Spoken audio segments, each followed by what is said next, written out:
তো আমার ব্লগে সবাইকে স্বাগত। আজকে ব্লগটি হলো জামাই ষষ্ঠীর তৃতীয় দিনের খাওয়া দাওয়া।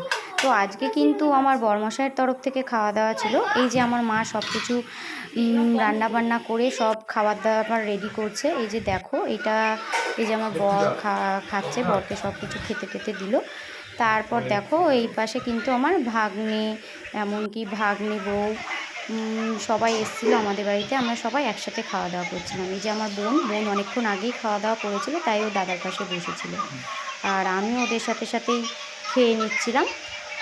তো আজকের মেনুতে কিন্তু ছিল ভাত, ডাল, কাতলা মাছ, খাসির মাংস, চাটনি, দই, মিষ্টি, স্যালাড।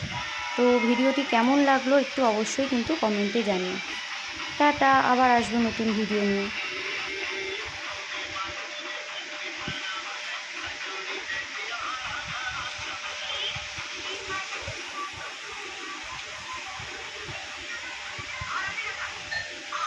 কিভাবে